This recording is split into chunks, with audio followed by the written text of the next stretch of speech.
The power of the NRA is that it is the laser pointer, and we are all the cats, and it shines the light in a direction and tells us where to pounce.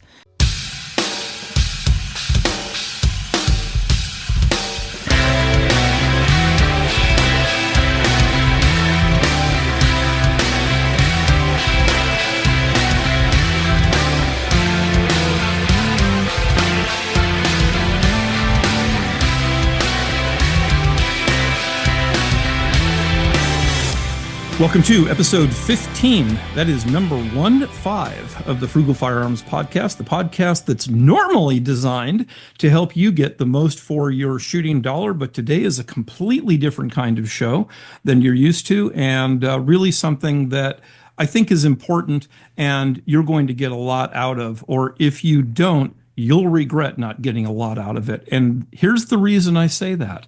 We all have, been through the experience of voting not too long ago, and we saw what the results are. Well, there are organizations out there that really have a lot to do with whether your rights as a firearms owner exist or fail to exist. And a lot of this goes to their ability to not only bring court cases that they win if they're sufficiently funded, but also to lobby effectively as well. And many of you are probably NRA members. Many of you also might be members of the Second Amendment Foundation or Gun Owners of America or other organizations that are similar. Firearms Policy Coalition comes to mind. All these are valid organizations and they all deserve support. But the one with the big inertia over time and the one with probably the most lobbying power of all is the National Rifle Association. Now, of course, there is a history with the NRA that some people find a bit unsavory. And I'll just say it. Conservatives tend to be pretty black and white about their morals. And if you're wrong on one issue, whether it be abortion, whether it be taxes, whether it be school choice, whether it be anything else, conservatives tend to throw that organization or person off the train and want nothing to do with them anymore. And I've seen this happen with the NRA, that they've had a few missteps over time, and in so doing have probably lost a lot of momentum. So today we're bringing on guests to talk about why you, as an NRA member, if you're not one, become one, because you don't have a seat at the table of power if you're not a member and you don't vote. But the voting is also important. The voting means that you get to pick the direction of the NRA, or at least participate in that, and failure to do so will affect you in the future. Because frugal firearms or not, if you have a case of no firearms, well, the frugal argument kind of goes out the window, doesn't it? So Ken, my co-host, is going to say hi, and then I'm going to bring on a voice from the past. Ken, say hello to our listeners tonight. Hello, listeners. Appreciate you guys dialing in. Get to talk about the NRA, an organization I've been a member of for well over 40 years, even as an endowment member, as well as others in my family. And my father before me was a member probably starting back in the 1930s or 40s. Yeah, I'm very much interested in this subject.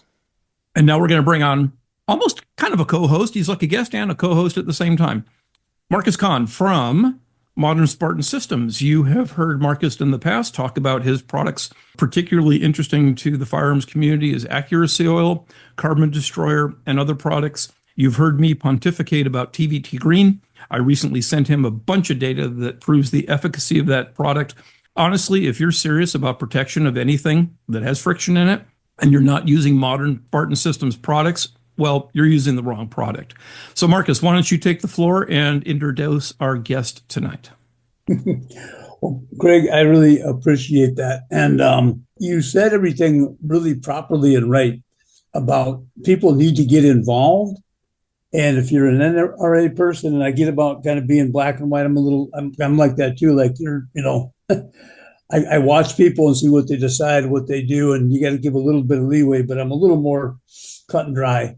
So anyhow, I am very good friends and a business partner with a guy named Charlie Hilton. And Charlie is one of the three people that was really in charge of taking the NRA from the crappy course it was on. I'm more blunt, sorry, but well, I'm not sorry.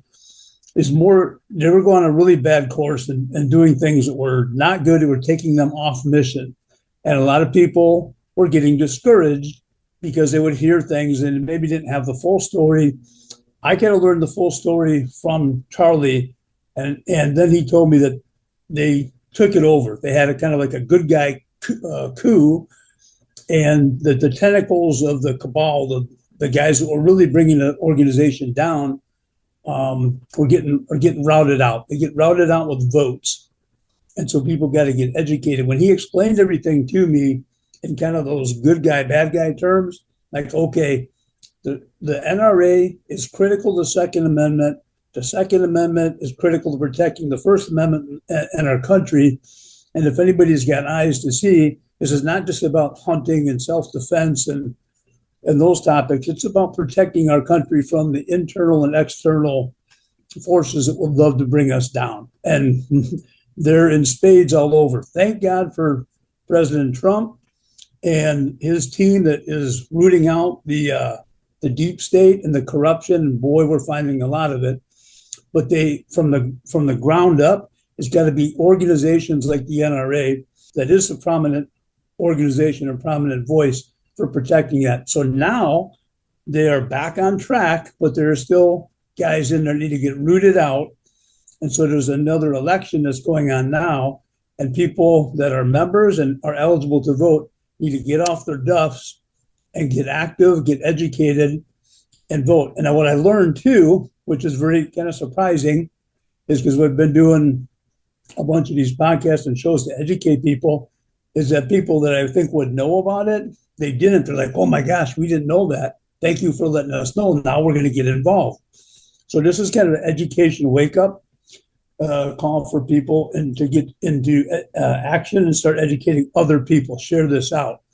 But anyhow, Charlie introduced me to Amanda, and he said, Amanda is great.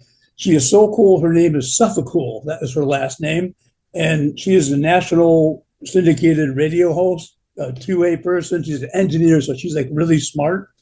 And anyhow, she can articulate what's really going on behind the scenes. Now, she's nicer than I am, but she's going to articulate what's going on so people know what to do and why they're doing it and how important this is for our country.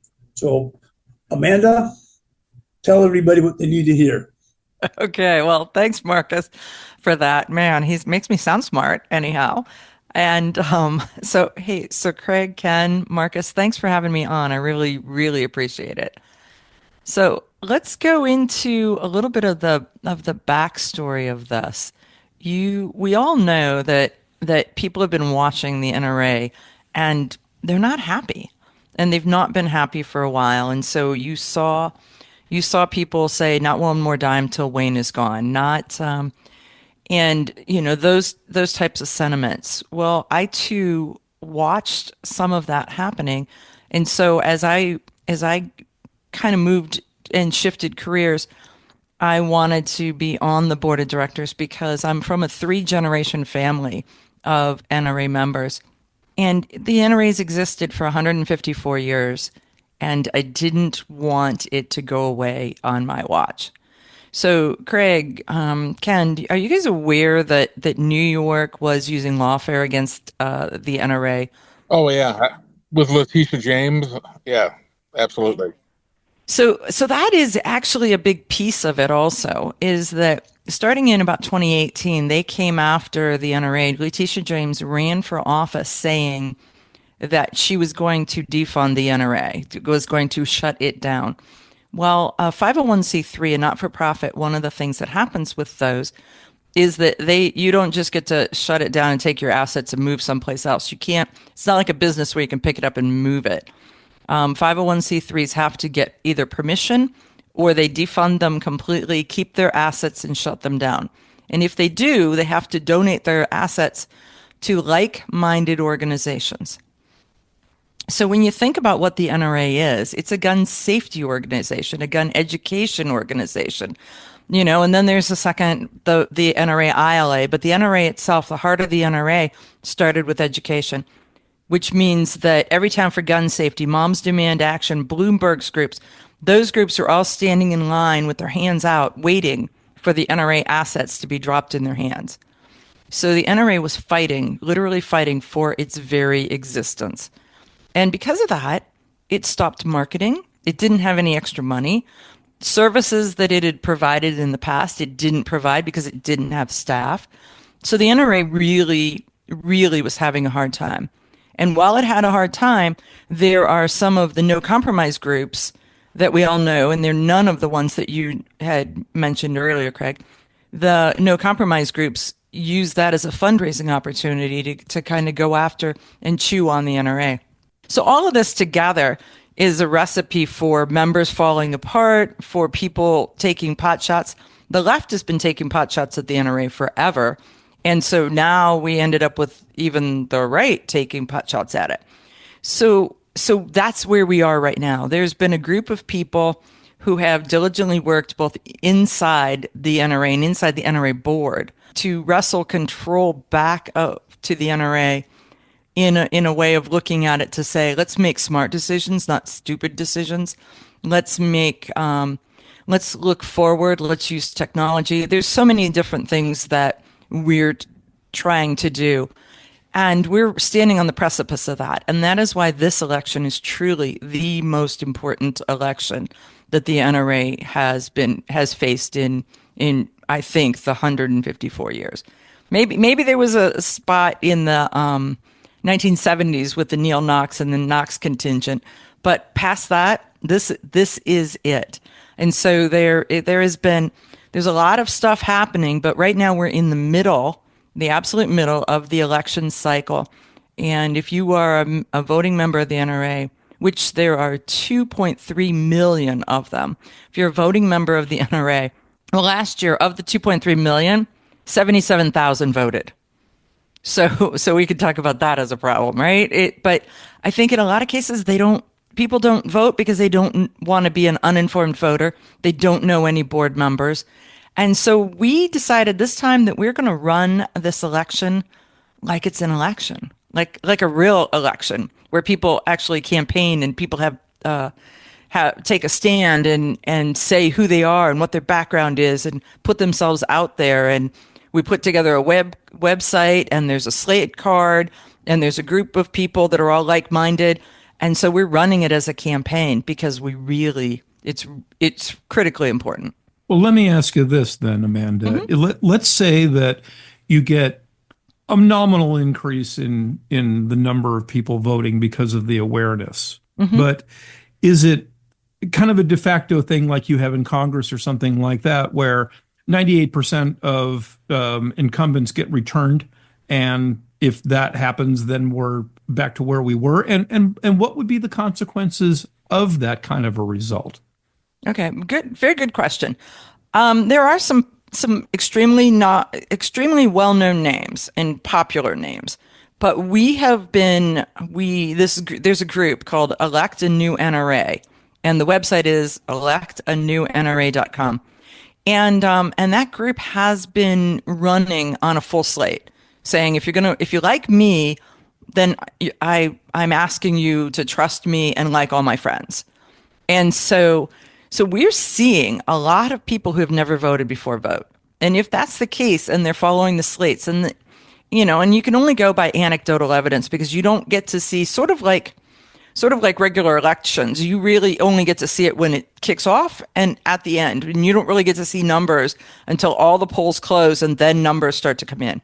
So we don't get to see but just in the conversations, the people that we're talking to, the gun companies that have said, we'll send it to everybody on our list. We will share your information.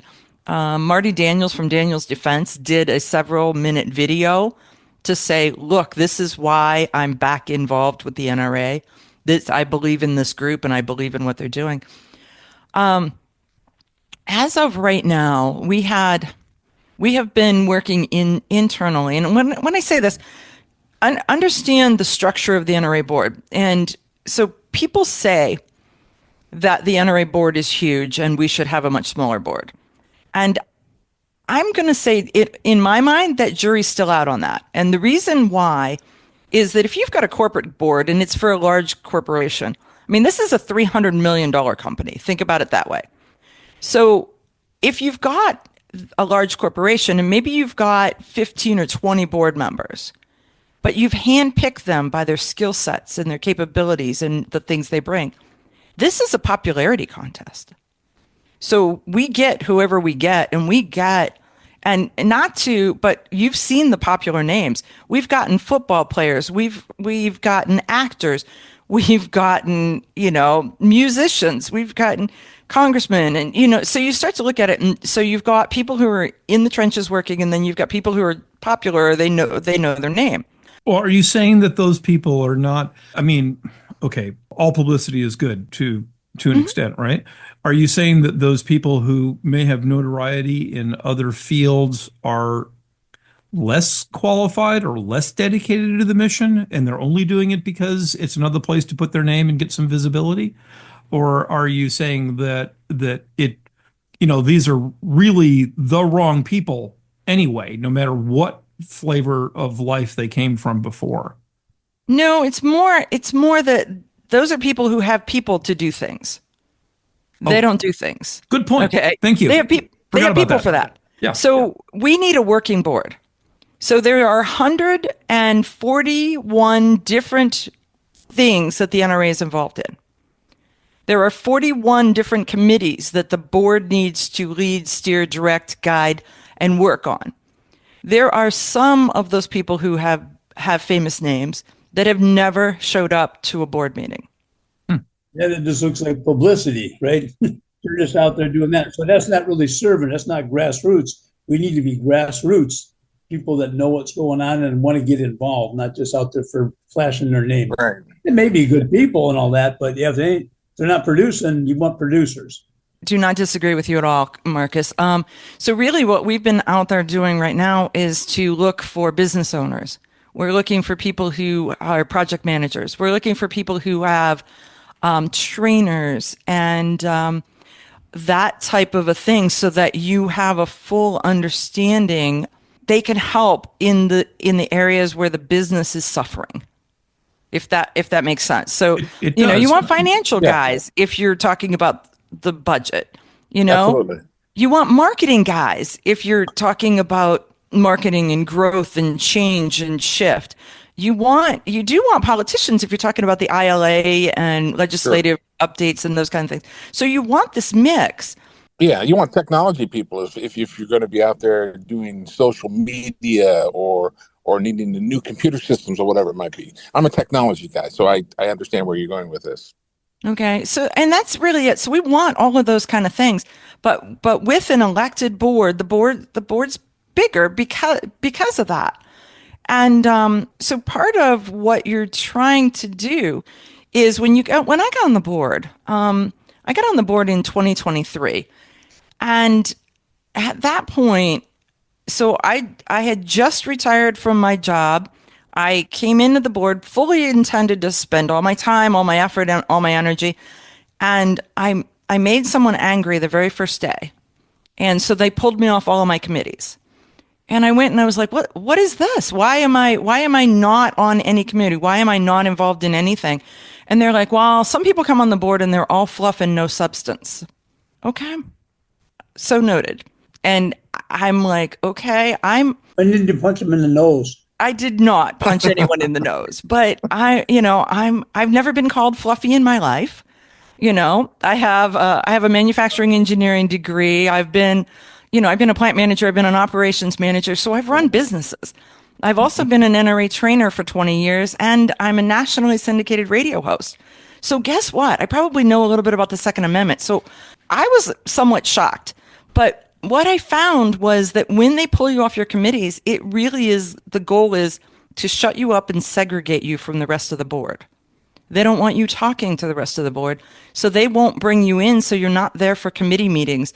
They bring you in, if the board meeting is on a Saturday, they bring you in Friday evening, and they send you home on Sunday, and they keep you separated from everybody else. Kind of like a censorship type stuff, huh? It's segregation more than censorship, but it's just to because you create a relationship with some of these folks, and then you can talk to them offline and outside and about things. And so I personally headed some of that off just by just by paying my own way and coming early and sitting through the meetings anyhow, because as a board member, I was welcome to them. I just was on my own dime. But what I found was that there were people inside the room that wanted change and wanted to do stuff, but they too had been punished. And so it took for a little bit for this group of misfits to find each other. And then last year, what they did was that they pushed really hard, and we found that we worked at it, we met together, and we whipped some votes, and we found all the misfits on the board. And we started to be strategic about what things were being driven, what things were happening on the floor and in the meetings, and learning Robert's Rules of Order and learning how they were trying to control you. I mean, it sounds crazy, but it was that here's these new upstarts who are getting involved in something that these other people had been doing for years and years. And who are we, and what do we think we're doing with this? Well, we are now a voice, and we're a big enough voice that we recently, at the last group of meetings, the last election, we are now just barely the majority. So if we have everybody show up, if nobody has an airline problem or a car problem or, somebody broke a leg or whatever, then we're good. If not, we're right at that edge. So this election will take us from the majority, just barely the majority, to a super majority, to give us the strength to be able to push back and to say no, to stop things. Some of you may have seen the members meeting that took place last year in Dallas. And if you haven't, go see David Giamani's video. That is the NRA members meeting. So it was on a Saturday. Is that on YouTube? That's something that people can find on YouTube. Okay. I was there, actually. I was there physically. Okay. So I was the person who asked the questions and called the vote. If you were in the room, then you know exactly where I'm going with this, right? Absolutely. Yep. But okay, so what happened was that someone internal to the board had written a resolution that says that the members demand that the NRA move to Texas and sell the building. And so we're board members, and we're like, wait. This shouldn't be a resolution. It shouldn't come from the floor. It shouldn't happen. Where is it? So we started asking, we started looking, and come to find out that it was written by someone who was working up through the chair. So one of the officers of the NRA wrote it, handed it to someone else to submit under their name so that they could be under the cloak and cover. And what they were going to do is that, though it's a resolution and it's not binding, they would use it as a hammer to drive the board to have to move because the members demand it. We're a members-driven organization. And so they were working behind the scenes to force us to move. We caught them, and then they were running out the clock, and it was just this whole big plot and scheme. And at the end, if you go see the video, what you'll see is that at the end of this, the time was running out, the clock was ticking, and they were seeing that they were not going to win, and so they were just going to let the clock run out and disband the meeting. And so I got up and I called the vote. And Charles Cotton, the then president, was extremely unhappy. And he was like, well, what did you say? And I'm like, well, we're talking about moving. Nobody talked to Phil Schreier. Nobody talked to the board. Nobody's used any of the skills and experiences of the entire 76 members of the board to determine whether it makes sense or not sense to move to Texas. And you're going to push this. I call the vote, and I urge every member that's in this room to vote no and allow the board to do the work that the board needs to do. And we haven't done it. Let me ask maybe a fundamental question here, a couple things. One, what would be, let me get both questions out first. What would be the logic in moving from the Beltway basically to Texas? I mean, just because it's friendlier to guns is a lousy reason to remove yourself physically from, the point of influence. That would be, one part of the question. And the other part of the question was, for the average listener who is they pay their dues. Maybe they just paid it once. They just bought an endowment, Mhm. and they don't really give annually or something like that. It may be a little bit of a case of, the person who goes to church and puts $1 in the basket on Sunday, they feel like they're doing their part, and they feel exonerated based on that. So how do you get that person energized about this topic, about why this matters, and what is the direct effect on their rights or their ability to exercise and maintain those rights if this election doesn't go the way it should, and manifested by things like people trying to do power plays to move the organization to Texas, which I think is silly. Just because it's friendlier to guns is again a lousy reason. So if you could kind of touch on those points, because I think that a lot of the listeners are going to be of the opinion of, well, A, how do I pick who I'm supposed to pick? And you Mhm. already identified, website where, perhaps the preferable candidates are already listed. But really, what's the effect on them in their day-to-day or year-to-year life? Okay, so the question of why Texas, I'm going to answer with a big fat I don't really understand. But I'm going to tell you that in my opinion, there is such a drive to go to Texas that it makes no sense. So there's some nefarious something, right? We know that before he left, Wayne LaPierre had bought a place in Texas. We know that the current president at that time was also from Texas. So there were those things. But know that the building in Virginia is separate from the 501c3 or the where it is founded and where it is centered paperwork wise, which is New York.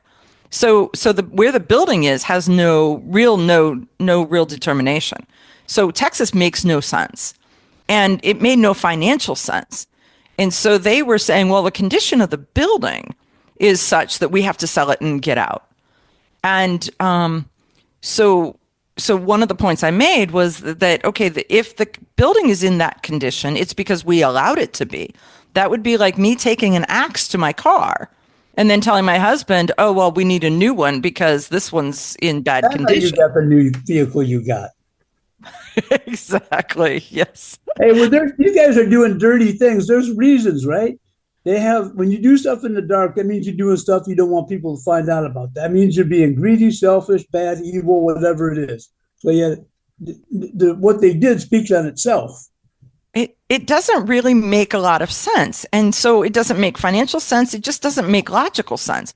And your point about it moving from the Beltway to Texas is another point that, we are the NRA and it is an education organization, but it is also a political organization and it wields a pretty big hammer when it's healthy and when it's working. And that I'm going to answer now your second point.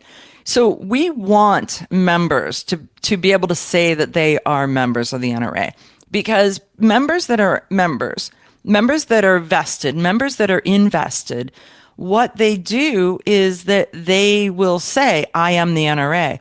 And for every member that we have, we also have their family. And so when you talk to those people, they are NRA members by default. They're not dues paying members, they're non-dues paying members, but when you ask, they're an NRA family, they are NRA voters, they're NRA involvement, they're pro Second Amendment. And so for every member, there is that. And when you really think about it, the power of the NRA is not the NRA, its building, or the people that live and work in Fairfax, Virginia. The power of the NRA is that it is the laser pointer and we are all the cats, and it shines a light in a direction and tells us where to pounce. It tells us where to vote. It tells us who to call. It tells us where to look, which rock that they just turned over that we hadn't even noticed.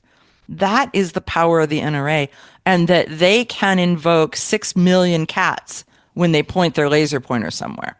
Is that the reason that I would spend money, if I have limited funds that I'm going to give away to any organization in any given year? Because, Mm-hmm. I mean, remember, Frugal Firearms podcast, This podcast is for people who have other bills in life, and maybe buying guns isn't the be all end all of their existence. So even if I'm conceptually aligned with the idea that I need to give Mhm. money to organizations, I mean, how does a person decide with lots of different, I mean, particularly you mentioned, I mean, maybe in a non-attributional way, you don't want to go there, but there are no compromise groups out there that I did not Mhm. list that, think that maybe the NRA is the centrist of all evil because they're not also, have a history of no compromise. How does the average person decide where to spend their money? Well, I think a piece of that is, I just had an internet battle with somebody because they're like, "Oh, the Hughes Amendment. NRA was behind the Hughes Amendment." And I'm going to say that was 1986, and I do not have the research to be able to say why or what. But in a lot of cases, you don't know what else is going on. You don't know what else is at on the table. And the key, I think, to the NRA, and I I am one of these people that I tell people, here's how I spend my money. I'm a life member of the NRA. I'm also a life member of Second Amendment SAF, Second Amendment Foundation, who does most if when you absolutely have to sue someone, SAF is the group that does it, right? And I join and am involved in my state organization. So that's the three tier that I play. I also interact and do speaking engagements and training stuff with folks from the Gun Owners of America. And so I probably talk to Eric Pratt 2 or 3 times a year in different places that we are in the same place talking about the same issues kind of work. And so the thing I think that people need to know is that the NRA has a seat at the table. And in a lot of cases, the no compromise groups don't even get to be in the room. Yep. It's exactly as I mentioned up front. If you don't have a seat at the table, you don't matter. Right. Period. And so the NRA is there at the table negotiating, working with them, seeing what else is being offered. And in some cases, the folks who roll stuff out, and I'm not saying about the Hughes Amendment because I don't know about that, but I do know other ones where they're like, well, the NRA agreed to this. Yeah, because there was 10 horrible things that were coming down the pike, and they negotiated it down to one horrible thing. And then people are like, well, the NRA backed that. Yeah, and they blocked 9 others. So can we gain ground again? I'm from Ohio. Ohio's my state. When they went to pass the concealed carry in 2004, there were some no compromise groups that said, well, the concealed carry bill of 2004 was unacceptable because it had some things that they didn't like, that you had to have when you got in your car, in a holster, on your person, in plain sight. And that was just crazy. So they wouldn't back it because of that. Well, we wouldn't have had it. It's either a yes or no. We wouldn't have had it. And so instead, with compromise, we took that. Other people, not me. I was not intimately involved in the negotiations, but the state of Ohio accepted that. And then they modified it again in 2007, 2008, 2011, 2013, and they fine-tuned it because the first choice was a binary yes or no. The second one was, do we change this? Do we change that? It's a completely different question. Right? You want to get what you can, then you Mhm. can build off of that. So it's important, I think, that the public opinion of the NRA too, because if members don't fully understand what's going on, the public isn't. And it's important that the public understands that NRA good, NRA protect Second Amendment, protect First Amendment, so we can speak. So it's people that the whole population needs to have a good positive perspective, and that yields a bigger hammer in the court of public opinion. But that's probably where the failure to market has come in. I mean, look, Mhm. we all understand. I'll point out, I'll remind people that, Frugal Firearms podcast is not at its core a political podcast because we think that self-defense, all the amendments are, fundamental to you no matter what party you belong to. However, that said, as I mentioned, my observation over my years is that conservative side of the equation tends to be, you could be 99% and you're 0%. The left, to their credit, frankly, is better at understanding if I have a 51% candidate, I'll take the 51% that he agrees with me, and I'll ignore the 49% because incrementally you will get to where you want to be in the future. And conservatives, I'm not saying that I'm not trying to make a judgment on people's morals and whether or not they should be, grounded in all their beliefs, and that violating any of those, it means that you've given up on those morals. But I think the way the political landscape is, compromise is inherent. I mean, look at President Trump. I mean, my uncle, who, by the way, is liberal, and doesn't care for President Trump, but he accurately described him as a transactional president. And I'd never heard that term before. He is there to do deals and for the country instead of for his business. But he is a deal maker, and inherent in those actions are compromise. But I think, to be critical of the NRA, they have not done a good job of getting, to Marcus's point, in the public eye and saying, look, we accepted some evil in this bill in order to avoid a greater evil. Mm-hmm. Oh, exactly. But did you know that the Bruen decision, the Supreme Court Bruen decision, do you know who funded that? Well, I would imagine that it's probably a consortium of a number of different organizations. And this is an audio only podcast, and viewers, Amanda is shaking her head no. I was waiting for you to finish because I didn't want to step on you. You're very verbally, polite, but Amanda. No.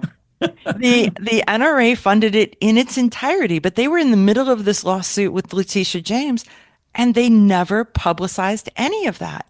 So when you really look at, the Second Amendment Foundation and the NRA together were working on the Heller case, right? There's a lot of groups that work together on a lot of cases, but the NRA funded New York State Rifle and Pistol versus Bruen, which I firmly believe that is the most important Second Amendment bill that went, or Second Amendment case that was heard by the Supreme Court. Can you explain it to people who don't know what that is about?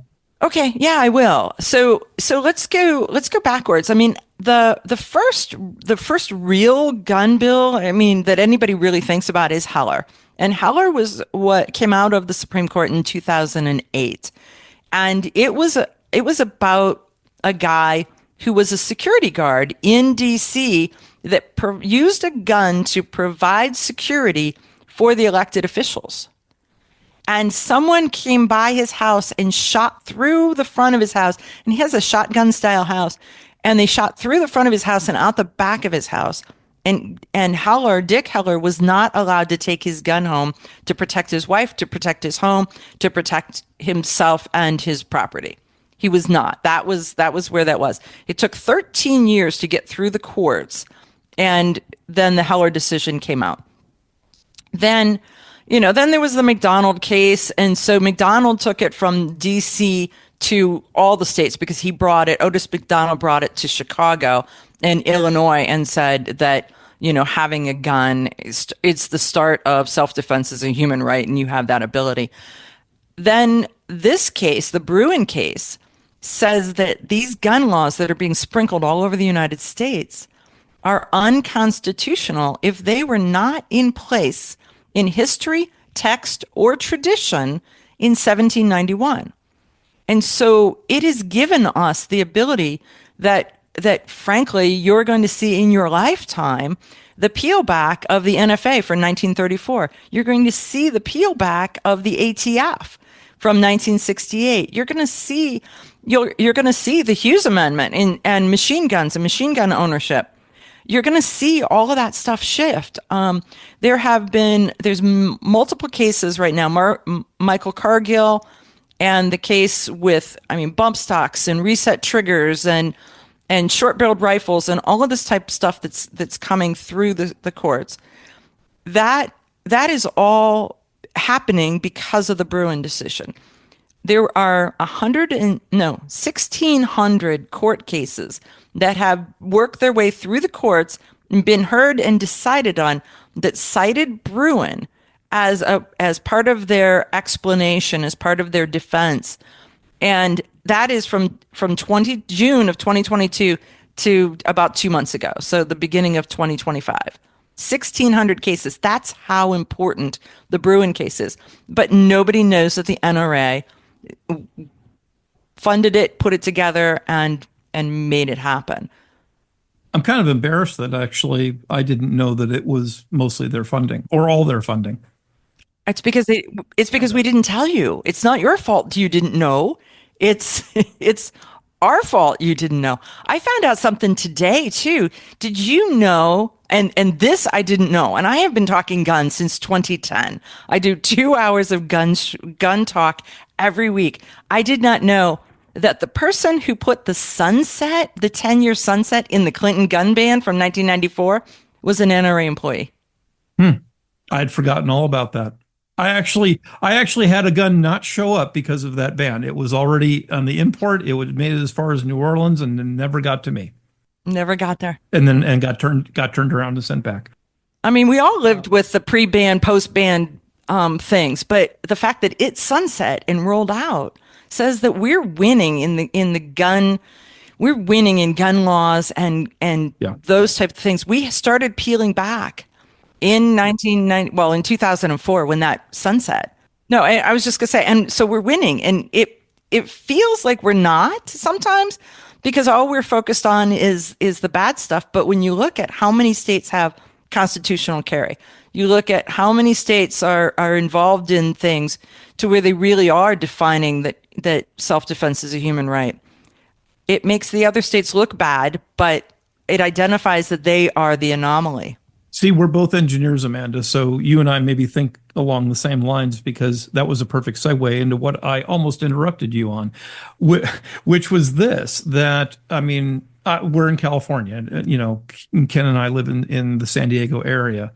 And sometimes it doesn't feel like we're getting very far, but I can see, you look at a map of not just voting, but the way constitutional carry has gone and things like that. And I think that maybe people don't appreciate the fact that affecting things on the national level does over time affect things on the state level, because it's like, well, why is this one state an outlier? Why are they doing things differently? And eventually it does pay dividends in even states like California, where I'm at, where it's slow rolled, I'll tell you that. And we wish the progress was faster. But once you get victories, I mean, it's essentially, I want to say it's like the Alamo situation where, you take one wall and then you take the other walls. I mean, that's kind of a dark, way to look at it. But in a sense, it is that California is maybe holding out against the tide of public opinion and eventually will cave on the things that they do wrong. And I think you're right. And so I think that, I mean, you guys have Firearms Policy Coalition in your heart, in the heart of your location. I mean, they're from California. And if I'll tell all your listeners, if you guys do X and you don't follow Firearms Policy Coalition, they are hysterical. And they are, I mean, they have a point and they drive it home with a sledgehammer a lot. It is great to watch them. But the other part that's really great is that currently Firearms Policy Coalition, the Second Amendment Foundation, the NRA, Gun Owners of America, those groups are talking to one another and working together in a way that they haven't worked together in years and years and years. And so now they're writing amicus briefs for one another. They are talking to one another. And this is a critical aspect. They are talking to one another about a court case before it works its way through the courts so that they can strategize on which is the best case to present to drive a point home and not. I mean, we all watched the Rahimi case when he was so not a stellar citizen that it was really hard to get behind him. And so those are the kind of cases where the groups working together can potentially promote or put up a better case that fulfills a niche that we need to chip away at. It's about efficiency and not keeping repeat doing the same thing. You keep taking the friction out of effectively the policies you guys we want to get in place to protect our gun rights, to protect our country. So right. You guys are engineers, making it efficient. You're thinking that way. So yeah, cooperation is much better. When egos get in the way, then we got problems. Have you ever heard the difference? This sounds a little esoteric, but I'll explain it. This is the rising tide, lifts all boats argument, right? Because Hmm. that's exactly what you're talking about, Amanda. I heard a psychological analysis of the difference between cats and dogs. Now, why does that relate? Cats see the world, apparently. The reason they tend to be somewhat individual is they view the world overall as a limited pie.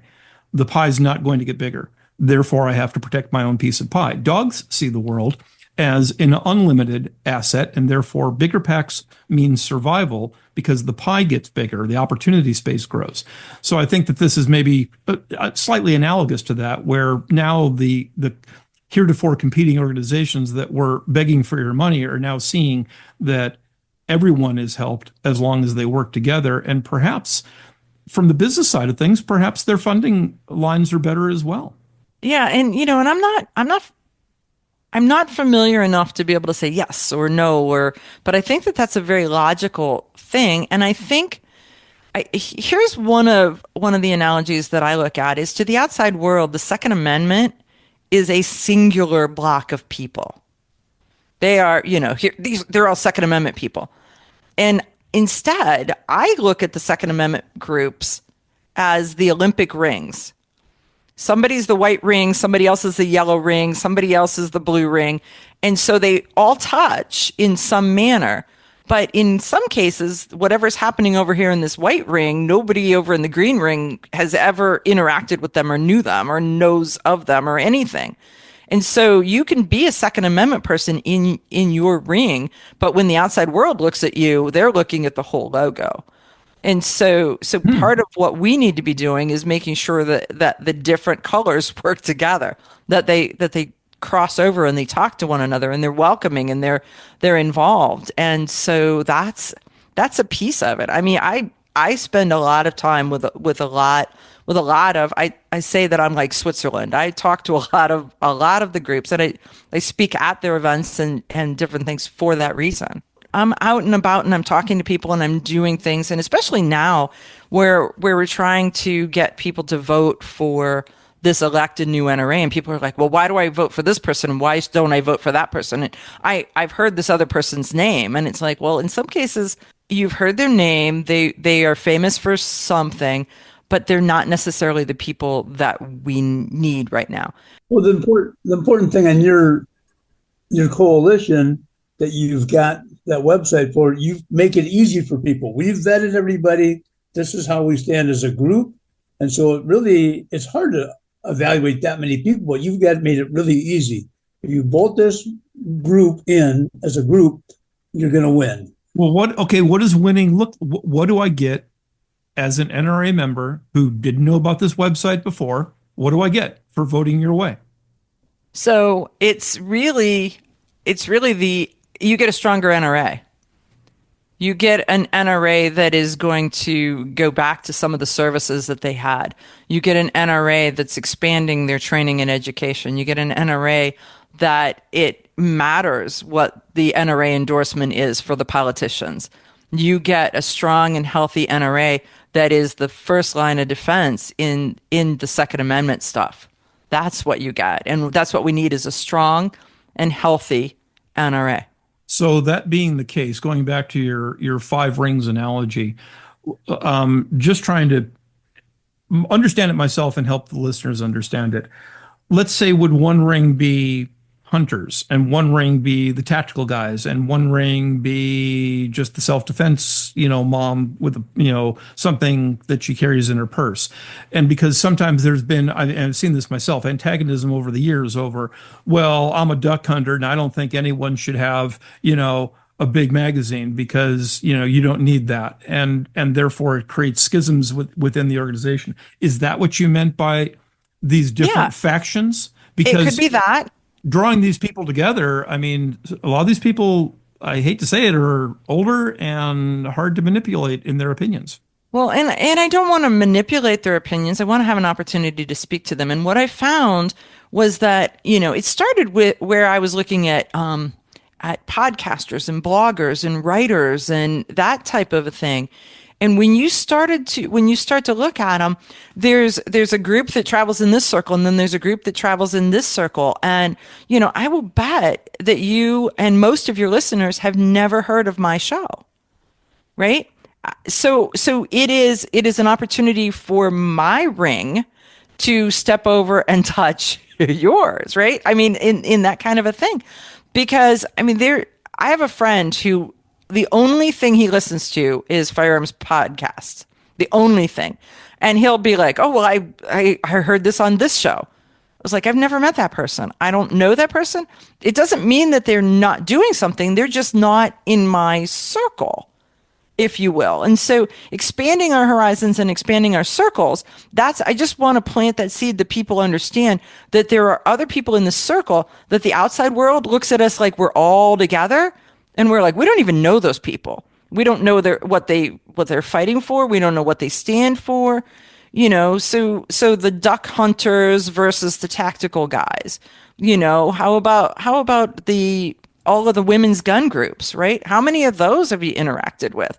And how many of the duck hunters interacted with, right? So it really is. But when you're talking to the outside people, we're all gun owners. And so part of this is just knowing that what do you get is you get a strong NRA that stands as the umbrella over all of those, overarching, overreaching, to give that defense and that support. Like I said, there's 141 different directions that the NRA works. And so that covers the silhouette shooters and the sports shooters and the firearms trainers and the political junkies and all of that kind of stuff. So that's what you get is a strong NRA. So, it's about kind of communicating the message so more people know the broader coalition and joining people together, right? 90% of the problems people have is communication. So getting the message out, communicating, uniting people, right? The devil wants to divide us. We want to unite us in a common missions. And we want to help other people do the things in the gun industry that they like doing. So Exactly. So the thing is that if they are one of the 2.3 million NRA members who are voting members in February, their February magazine, they received their ballot. And we're asking that they go to find their ballot, go dig it out of the magazine stack, and then go to the website electanewNRA.com and start reading the bios. You can click on every little face and read their bios as to who they are and what they are. But know that we've worked with them, we've vetted them, we've talked to them. And in some cases, they were not nominated by the nominating committee. We ran petitions and got wet signatures of life members. So we had to go all over the United States and find NRA members to sign to get these people on the ballot. There was a lot of work and effort went into this because of how critical we think the strength of the NRA is. I think I'm one of the people who opted out of receiving a print magazine because I generally don't read them, and I, end up just recycling it, and I didn't want to burden the organization with a cost that is not going to be appreciated. Okay, but you did get a magazine for the February edition. Even Okay. if you elected not to get a magazine, in February you got one because it was actually cheaper for them to mail you a magazine than it was to mail you a first-class letter with your ballot in it. I see. Well, that does make sense because they're getting bulk rates and things like that, and Correct. it's part of just the normal flow and things like that. Okay, let's play devil's advocate. Someone threw their magazine out. Okay. Didn't notice the ballot. Didn't. I'm wondering, Craig, was that you? I Well, didn't say it was me, Marcus. I did not say that. But let's just say that happens. Is there a way to either vote online or request a ballot? no, you have to there is a way to request a ballot. You cannot vote online. Okay. So it is that you will have to call the NRA headquarters and ask for a new ballot, and they will send them out. But the deadline for the ballots is April. They have to have them in at the sorting facility through the postal system by April 6th, I believe it is. So we're really talking about very little time. You've got a month. Yeah. Well, how long do you think the processing time is to get ballots out for those, again, who might need one? I I do not know, but I'm going to tell you, I am one of those people who needs one Okay. because for some reason, my address got changed. Oh, not because you threw your ballot out too, I did not because throw my ballot away. you knew that the election was coming, so you wouldn't have done that. Well, what was funny was I thought I didn't get my December magazine, and I thought my husband threw it away. Uh-huh. So I didn't say anything, right? Okay. Okay. Then I didn't get the January magazine, and I was like, hmm. And then when I didn't get the February magazine, I'm like, I called and they said, oh, well, yeah, this is your address. And I said, no, it wasn't. It isn't. This And Marcus is so going to say something now. I know he's going to say something about this is a conspiracy. They're after you. They're trying to disenfranchise you. You're persona no, non Thinking grata. my way, but I just sent Amanda a starter kit so that she can play around with our products and then tell everybody in the planet about them. But it got somehow messed up in the shipping address. So she's telling the truth. the As post Okay. she office does. sent it back too, is what happened. And so in both cases, my post office loves me. We'll just say. So anyway, okay. Do you have any, closing remarks, things like that? I mean, I do want you, and by the way, this is your opportunity to talk about, I'm talking about my podcast here. I've talked about Marcus's exemplary products that any serious person who's a gun owner or a car owner, frankly, should be buying. What would you like to promote here as we get to the end of the show? Well, I want to really encourage people to, if you are not a member of the NRA, to consider joining. And that if you are a member of the NRA and you're a voting member, please, please vote. And then I'd like to encourage everybody to check out my podcast, to go to my website or to look where podcasts are. And it's called Eye on the Target Radio. And so the website is Eye on the Target Radio too. I am the only female nationally syndicated Second Amendment host in the nation. Nice. And just for people, just so they're paying attention here, I is EYE and not the letter I. Correct. Yeah. Okay. Marcus, got any closing comments for us today? Yeah, I think that anyone that listens to this should understand the scope of the problem and getting everything correct. We got good people willing to do the work. They are working. It's hard. It's complicated, and they're working. They put this together for not just themselves, for us, for the whole country. And the whole world is affected by our country, right? We're going in the right direction. Thank God for getting Trump where he's at. But I think anybody that hears this should, think about it, understand it, and they should share this podcast to educate other people, even if they're not gun people, just to what's going on. But if they are gun people, for sure, share it with them. And if they're NRA members, they should absolutely encourage them to vote because they probably don't know all this information and it will make a difference and they will want to get involved. And I will remind the listeners of what Amanda said right at the front end of the show, that the voting in the last election was, you said, 77,000 out of how many million people? 2.3 million. So boil that down to a percentage. And if you think your vote doesn't count, then you take a look at how much, even a single vote matters when you're talking about very small percentage returns. And even if this turnout the vote effort doubles, I mean, that would be fantastic. And statistically, it probably won't happen. Even if you doubled the amount of people voting, it's still a tiny fraction of people making decisions on something that you've invested in. And speaking of the investment, Amanda, I did want to ask this question. At what level would you, I mean, any level is better than no level, but at what level would you recommend people join at? And are there reasons to go to higher levels? So, here's how I did it because I am frugal. I am a squeaker, as my family calls me. So I am so frugal I squeak. So, but so when I joined as a life member, I looked at it and I can't see a time when I'm not going to be a member. So I joined as a life member and I did it in a payment plan so that you just pay money per month until it's paid off. And so that was the way that I did it. And then I worked my way through when I got a raise at work, when I got a promotion at work, that I would go and I would step up in a level with the NRA because to me, for me personally, the NRA, I am a one issue person, a one issue voter. This is my issue, and it has been my issue for 25 years, 30 years, just of that level.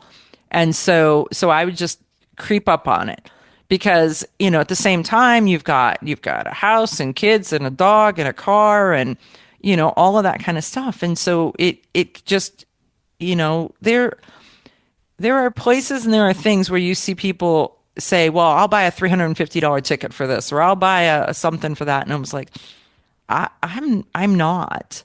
And so I respect every dollar that every member that shares with us. And if there is a level, it's if you can get to a life member, that helps us tremendously. And then every level after that, just shows confidence and pride and focus on how important the Second Amendment is to you and your family and yourselves. And I hope you listeners understand that the reason that what she said about being a life member or better is important is the fact that that allows the NRA to legitimately claim their representation year over year and gives them the lobbying power that they need. And I'll remind people of something else I did before the other election, before the November election. If you do not vote, you do not have much of a right to complain. Now, you can complain all you want if things don't go the way you want. But if you don't even participate in the process, then you've sidelined yourself and you shouldn't feel bad when you get results that you didn't want. Marcus, Amanda, any parting shots? Get involved. Step up, be men, be women, get involved. I think he said it. Thank you for your time, Marcus. Thank you for your time, Amanda. Well, listeners, that was probably one of our more important shows. Maybe not the most fun show you've listened to that we've produced, but probably one of the more critical ones. Because again, even though we're all about having fun and owning the firearms and all the associated accessories and doing all the training that we want, there's a lot of other countries that this topic just isn't that relevant. We know that we have reach across the globe in terms of listenership, but I think a lot of these listeners are in places where they can only imagine what it would be like to have the freedoms that we have. So if you want to preserve those freedoms, it does take some investment on your part. And I don't necessarily mean only financial. I mean the act of voting, the act of selecting the right candidates. And in this context, I mean, the November election is over, but now we have the NRA election coming up. And if you fail to participate in that, then maybe you go back to the old NRA that really you weren't proud of saying that I am the NRA. Let's get it back to that point. It takes very little effort on your part, and you'll be rewarded. And by the way, future generations will be rewarded for your effort as well. So I'd like to close out by reminding you the website, frugalfirearmspodcast.com, which has all the links to not only our email, which is frugalfirearmspodcast@gmail.com, but also all the shows that are posted. Very important that you like, very important that you subscribe, and please, please, please leave a review, because that helps our show get more traction and get more visibility to other listeners who are really not familiar with what we do here and why we do it.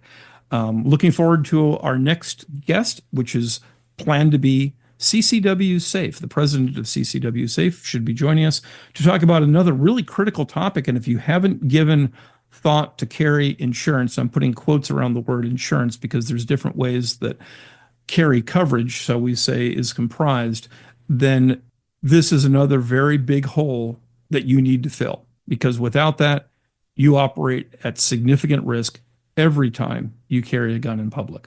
So thanks for listening, and good night.